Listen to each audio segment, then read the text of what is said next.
স্বাগতম জানাচ্ছি। আমার পিছনে যে মন্দিরটা দেখছেন আপনার পাশে এটা হচ্ছে পুরাতন মন্দির। দিনাজপুরে কাহারোলে এই মন্দিরটি বাংলাদেশ প্রত্নতাত্ত্বিক তালিকাভুক্ত স্থাপনাগুলোর মধ্যে এটা একটা। আজকের আমি আসছি এখন এই কাহারোলের এই পুরাতন মন্দিরে।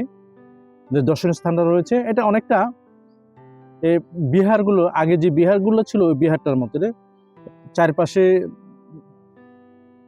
পাটাতলের মতো, মাঝখানে এই মন্দিরটা রয়েছে। আপনারা দেখবেন অনেকটা পাটাতলের উপরের মন্দিরটা আমি দেখাচ্ছি আপনাদেরকে। চলুন দেখাই এবং আলোচনা করি এই মন্দির সম্পর্ক নিয়ে। এ হচ্ছে দূর থেকে নেওয়া এই কাহারোল প্রাচীন, মূলত এটা শিব মন্দির। এ হচ্ছে প্রবেশ করার পথ। সংস্কারের পরে খুবই সুন্দর রাস্তা করা হয়েছে প্রবেশদ্বারের জন্য।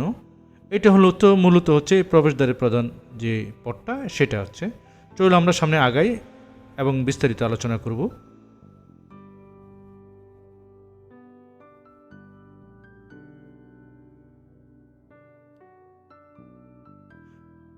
এই মন্দিরটির চতুর্দিকে বেষ্টনী দ্বারা তৈরি করা। তার একপাশে মূল শিব মন্দিরটি। দিনাজপুর কাহারোল উপজেলায় ঐতিহাসিক যে কান্তজির মন্দির রয়েছে তার পাশেই এই মন্দিরটি। সুন্দরপুর ইউনিয়ন ও টেপা নদীর তীরে এই প্রাচীন শিব মন্দিরটি। এটা হচ্ছে পথ শিব মন্দির যাওয়া।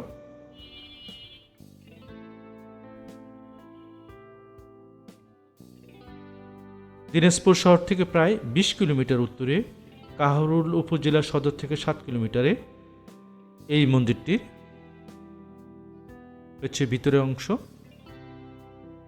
এখন ভিতরের প্রবেশের মূল জায়গাটা বন্ধ করে দেওয়া হয়েছে।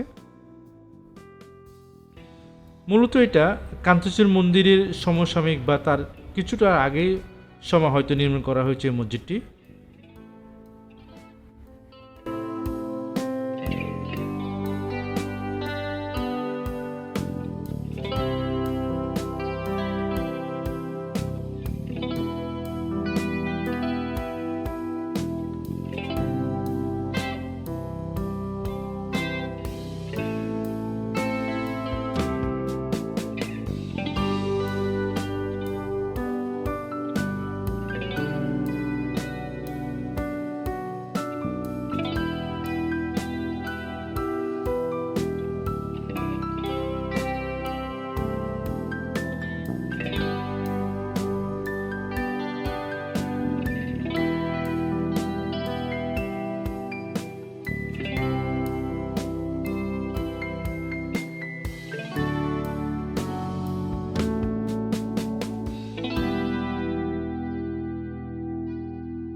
নতুন নতুন দর্শনীয় স্থান সম্পর্কে জানতে এবং নতুন নতুন দর্শনীয় স্থান সম্পর্কে দেখতে আগ্রহী থাকেন, আপনি যদি ইউটিউব চ্যানেলে দেখে থাকেন আমার এই ভিডিওটা, তাহলে সাবস্ক্রাইব করে রাখবেন। আর যদি ফেসবুকে দেখে থাকেন তাহলে ফলো দিয়ে রাখবেন, যাতে এরকম আরও দর্শনীয় স্থান দেখতে পারেন। ভালো থাকবেন। পরবর্তী ভিডিওতে আবার আপনাদের সাথে দেখা হবে, নতুন কোনো স্থান নিয়ে কথা হবে। সে পর্যন্ত অবশ্যই ভালো থাকবেন।